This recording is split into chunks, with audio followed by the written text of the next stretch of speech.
Welcome to the next instalment of Subtext Discourse with your host, Michael Dooney, co-owner and director of Berlin-based contemporary art gallery Jarvis Dooney. In today's episode, I'll be speaking with Yasmin Nebenfuhr, Australian photographer currently based in Berlin, though more specifically Cottbus, where she's completing her Masters in Heritage Museum Studies. Yasmin was another of the 2019 Postcard Salon participants who, like a number of other photographers, came to the gallery via her studies at RMIT in Melbourne and the activities of Kate Robertson, who we've exhibited a number of times and also recently interviewed.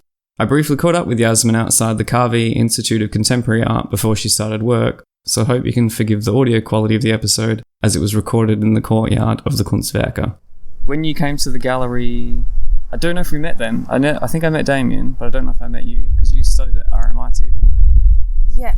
Did you know Kate Robertson before? Yeah, so Kate was she was one of my teachers at RMIT. I was taking this photography and printmaking class, and it was called Hand and Lens, and Kate was teaching the lens aspect to the course and introducing the scanner as a lens. Mm-hmm. So yeah, that's how I first met Kate.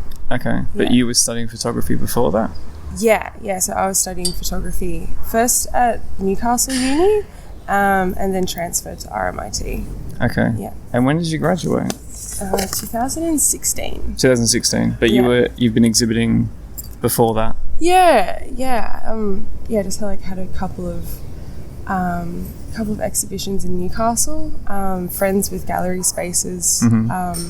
When they would have like little slots, I would just And when did you come to Berlin then? Was it last year, the first year you guys were here? Or you been before? I was visiting 2014 for about 2 months, but moved in October or September last year. September last year. Oh, cool. Yeah. And are you studying here? Yeah. So I'm doing my Masters of Heritage and Museum Studies in Cottbus. Oh, okay. So, yeah. And what is that? Is it connected to your photography, or this is for a different direction that you want to go, or something else that you're more interested in? Yeah, it's because all you're diversifying. Yeah, I'm diversifying.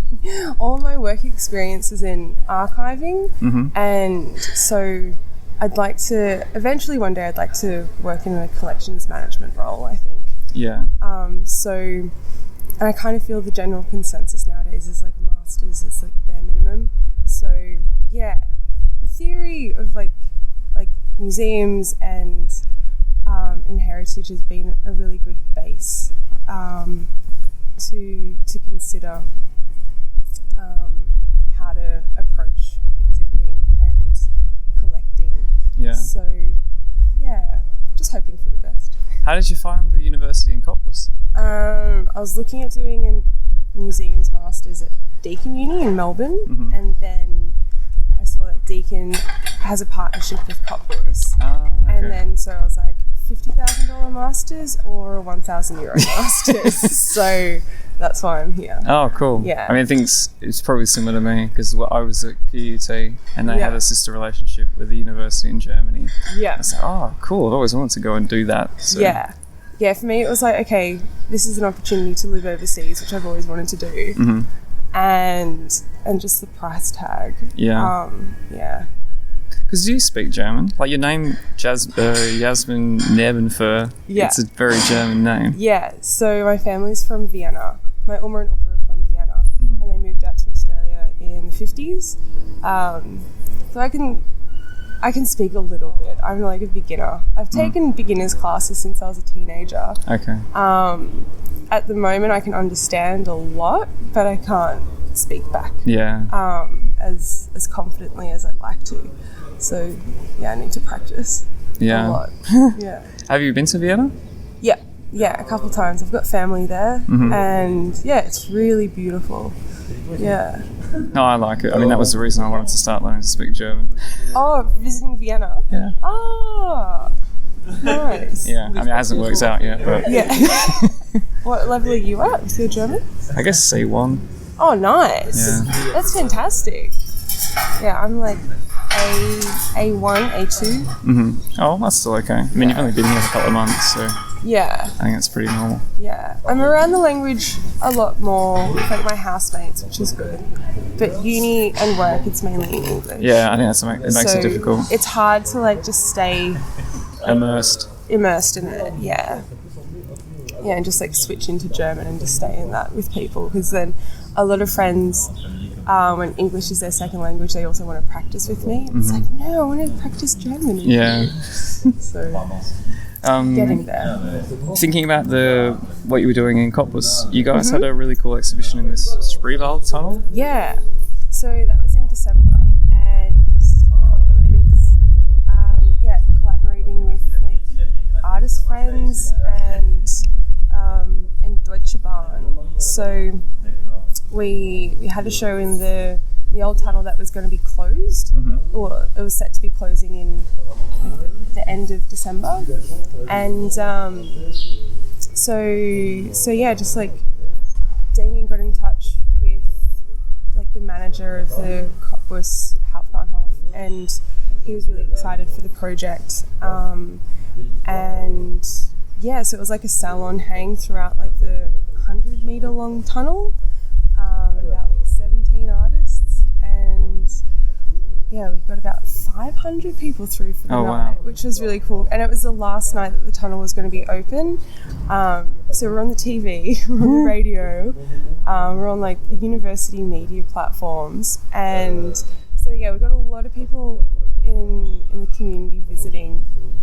Mainly, like there was a lot of people that just wanted to see the tunnel for one last time because it was built 120 years ago. Oh gosh. 120, I think, something like that. So a lot of people were just interested in seeing for one last time, but then they ended up really enjoying the art as well. Yeah.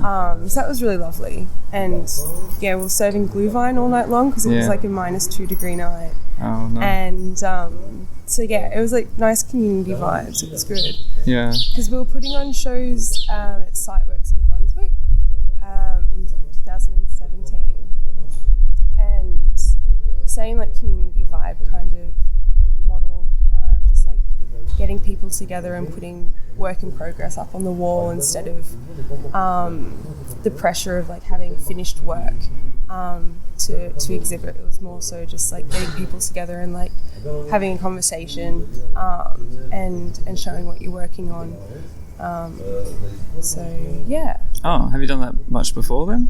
Because it's almost I guess it's more close to curating, really, like, or being an event, not an event organizer, but you're kind of organising exhibitions and platforms for exchange. So like Damien, he's the main organizer, and then I'm more one for like installation. So like, and like, I've done all the poster design, and then with our friend Dusty as well. So yeah, Damien's definitely like the networker, like getting everyone together, and then I'm the installer and designer. Yeah. No, it's good. If you've got a team, so, then you know you can kind of work on each other's strengths. Yeah, it's a good team dynamic. Oh, nice. But yeah, so we had a couple of shows at Siteworks in Melbourne, and then yeah. And then also like poster paste ups around Melbourne as well. Yeah. So have you done any of that here as well? Or are you thinking to do some of it? Yeah, I'd like to do more of it here, definitely. Yeah, because there are a few groups, I think, in Berlin that do it. I know Kleist is one where they do it. They have it once a year where I'm not sure where they do it now, but they usually post up, or they paste the things. It's like an open air exhibition where you stick them on the wall. Oh, nice. Oh, I'll check them out. So with your, I guess your work that's included in the show, in the postcard exhibition, where you talked about the personal response to portrayals of the female body in the Australian landscape. Did you want to talk a bit more about how you're exploring it, or what's your mission statement? My mission statement. I feel with this series, it's an ongoing body of work. I'm still figuring it out. But I started taking these images, in like 2016. 2015. Yeah, so it's been years of trying to frame these like tangled forms in the landscape, and Yeah, I feel the more I try to like dig into theory, I keep coming back to like abstract expressionism, and that's one of my favourite painting movements, and I think that's a subconscious link there. But with the like portrayals of the body, at the time where I started making these, I was working on another body of work called Outward Inward, and where I was kind of deconstructing the term Mother Nature and like how the body is connected to the landscape or not. So yeah, they're ongoing questions in my practice, and kind of abstracting landscape as well. So, yeah. So that's how you came to start it, with this Mother Nature as the jumping off point, and you were going from there? Yeah. At the time I started taking these photos, that was like all the theory I was looking into. Yeah. Are you still, I mean, are you doing anything similar here, or this is limited to what you're doing in Australia? I'm still taking photos like this in Germany. And I'm still figuring out what that means in like a German landscape, European landscape. But yeah, essentially like with the title Itty Fixie, it's like a fixed idea and just like this obsession, and I kind of feel like it's, I don't know, there's like this really strong like emotional tie to it. So still figuring out what that means in a European setting, taking these images. When I first moved here, I was thinking like I can't take photos like I was in Australia, because I don't know, these forms are so easy for me to find in bush settings in Australia, and I was quite fearful that I wouldn't find the same living here, but slowly like still taking the same sort of images. But yeah, still figuring out what that means in Europe. Okay. If that makes any sense. Yeah, it does a bit, because I know for me personally, and I think for Christy as well, living away from Australia, I didn't realise how strong my connection was to our landscape and to the nature until I was away from that. And even when I've travelled around parts of Europe, the cities are obviously really amazing. You want to go to them, but you still feel this draw to, oh, we should go to the national park, or we should go to this area, or we should go and see this forest, because you kind of have this pull to that. Like, have you had a similar experience since coming over and like thinking about the Mother Nature series and what you were documenting in the Australian bush versus what you can see and experience living here? Yeah. The landscape is just vastly different, and I really don't like pine trees.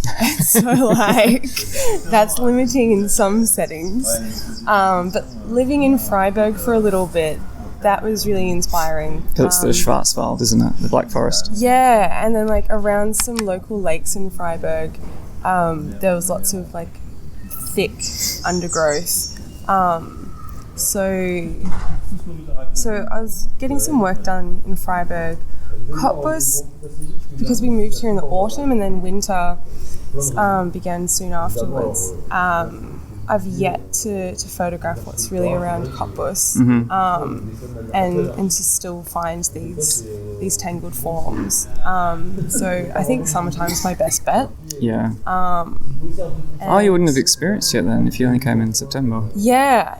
I haven't experienced a German summer on this side. Well, Freiburg last year in July, that was like super hot. That was like 35 degrees. Yeah. Never imagined Germany to get that hot. Because you have, I guess, because you're from around Victoria. No, from Newcastle, Sydney, isn't it? Yeah, I grew up in Newcastle, and then I moved to Melbourne to finish off my fine art degree. Yeah, I mean, I'm from Perth, so we don't have seasons. We just have hot and cold, pretty much. Like we don't really have the deciduous trees or anything like that. So I didn't really experience autumn till I was living here to see that, see the colour changes, and then have this I guess, have this lull in winter where you're just craving colour. Yeah. And then when the flowers and everything come out, it's such a relief. And then everybody's, got energy again because it's just been brown and grey for so long. Yeah, winter really drains you. But I guess you don't have this, is Melbourne the same? Or you don't really have that? Or Melbourne has deciduous trees, and like you do see like the colour changes and like the city setting. But it's not quite as dramatic as here. But it's not as dramatic. Okay. No, like there's still sunshine in winter, and so I suppose like a German spring is like comparable to a Melbourne winter. Okay. Where it's like maybe like a top of like 10 degrees or like even 12 degrees, but there's still sun shining and it's just a bit rainy. Yeah. So okay. it's not as miserable. Yeah. Definitely not as miserable. Yeah. So what are your plans then? Like you've got the course that you're doing, obviously your studies. Are you planning to stay longer than that, or you'll finish the World Cultural Studies and then I guess head back, or you'll look for a position in a museum or something? Ultimately, after the Masters, I think I'd like to stay in Germany and try and get more work, because I'm like eligible for an 18-month working visa. Like when you've studied, you would know. Like once you've studied in Germany, like you can get a work visa really easily. Mm-hmm. So I think I'd like to make use of that before heading back to Australia. Yeah, makes sense. But yeah. Just because it's so far. It's so far. Yeah, it's so far away. But yeah, the future, it's up in the air. Yeah, just going to see how things go. Yeah, just roll with the punches. Since recording this interview, Yasmin's work has been included in the TALLINN photo fair, which takes place this September in Estonia. I encourage you to visit the links in the podcast description to see more of her work below. And as always, please follow us on social media, support us on Patreon, and send us your feedback. Thanks for tuning in. My name is Michael Dooney, and you've been listening to Subtext and Discourse.